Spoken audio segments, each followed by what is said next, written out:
Assalamualaikum warahmatullahi wabarakatuh. Selamat datang di mata kuliah Praktikum Bimbingan Kelompok. Hari ini adalah hari eh, pertemuan kedua ya di mata kuliah Praktikum Bimbingan Kelompok, di mana materi pertemuan kedua ini review ulang mata kuliah teori bimbingan kelompok di semester yang sebelumnya. Di pertemuan pertama kemarin sudah saya jelaskan RPS dan sedikit tentang pengertian bimbingan kelompok. Untuk hari ini saya sekilas mengulang kembali ya, agar bisa lebih dipahami. Untuk pengertian bimbingan kelompok sendiri adalah suatu teknik dalam bimbingan konseling untuk memberikan bantuan kepada peserta didik atau siswa yang dilakukan oleh seorang pembimbing atau konselor atau guru BK melalui kegiatan kelompok yang dapat berguna untuk mencegah berkembangnya masalah-masalah yang dihadapi anak. Jadi ini bisa dikatakan fungsinya lebih ke preventif ya, yaitu pencegahan. Untuk tujuan dari bimbingan kelompok ini secara umum yaitu untuk membantu proses berkembangnya kemampuan bersosialisasi siswa, khususnya kemampuan komunikasi dan interaksi antara peserta didik yang satu dengan peserta didik yang lainnya. Kemudian secara khusus untuk membahas topik-topik tertentu yang mengandung permasalahan aktual atau yang terkini, yang paling update gitu dan menjadi perhatian peserta didik atau siswa. Jadi di bimbingan kelompok ini secara khusus memiliki tujuan ketika ada permasalahan-permasalahan yang terkini atau yang paling up to date. Misalnya karena kita sekarang lebih banyak dihadapkan dengan media sosial, mungkin permasalahan-permasalahan yang banyak kita alami, bagaimana sih menjaring informasi-informasi yang bagus dari internet dan bagaimana agar siswa di sekolah itu memanfaatkan internet dengan baik. Itu juga menjadi salah satu topik yang kita bisa gunakan dalam bimbingan kelompok. Ini merupakan komponen yang harus ada dalam bimbingan kelompok. Yang pertama yaitu pemimpin kelompok, yang kedua anggota kelompok, dan yang ketiga dinamika kelompok. Kalian pasti sudah familiar ya dengan ketiga ini. Kemudian apakah boleh ada wakil kelompok atau wakil pemimpin kelompok atau co-leadership? Itu juga dalam beberapa kelompok atau dalam beberapa situasi juga diperbolehkan ya. Misalnya dalam kelompok yang jumlah anggotanya lebih dari 10 atau lebih dari 20 mungkin ya, kelompok besar itu bisa kita menggunakan wakil pemimpin kelompok atau co-leadership. Ini adalah asas-asas dalam bimbingan kelompok, yang mana asas-asas ini juga ada dalam konseling kelompok, yaitu asas kesukarelaan, keterbukaan, kekinian, kenormatifan, kerahasiaan, dan asas kegiatan.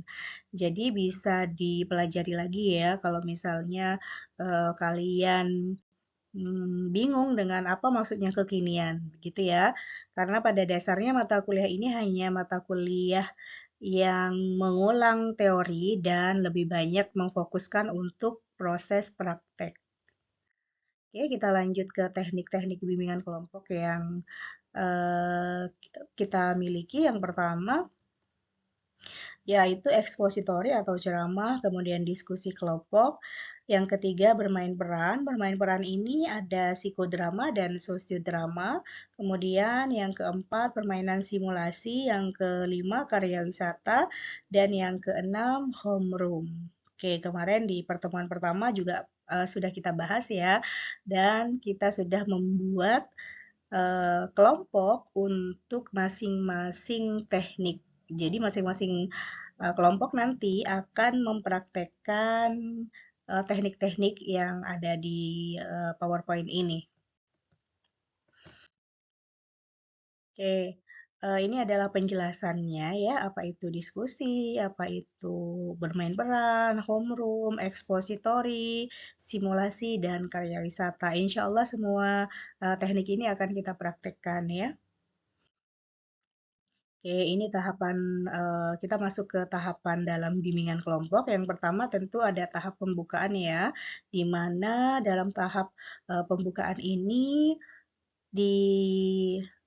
disarankan pemimpin kelompok itu yang paling berperan terlebih dahulu. Jadi, kesuksesan bimbingan kelompok ini yang pertama memang harus ditentukan oleh bagaimana pembimbing atau pemimpin kelompoknya bersikap atau eh, memperlakukan anggota kelompok yang lainnya.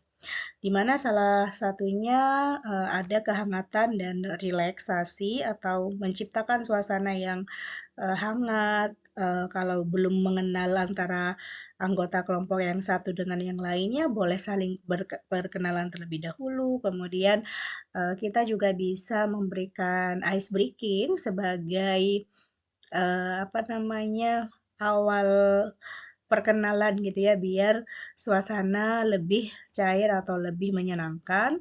Kemudian kita juga bisa sebutkan aturan-aturan yang ada dalam kelompok ini, saling terbuka. Kita juga sebutkan harapan dan tujuan yang akan dicapai nanti.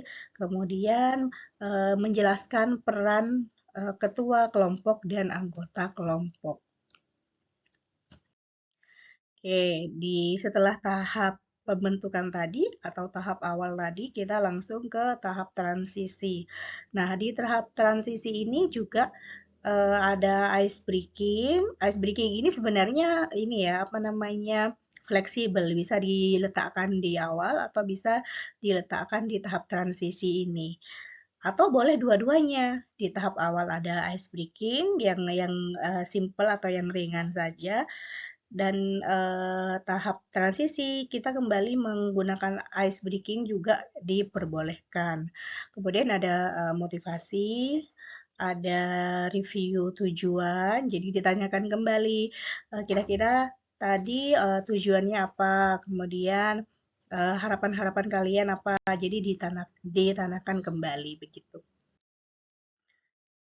Untuk tahap selanjutnya yaitu tahap kegiatan, di mana di tahap kegiatan ini kita menggunakan teknik yang sudah kita rancang sebelumnya.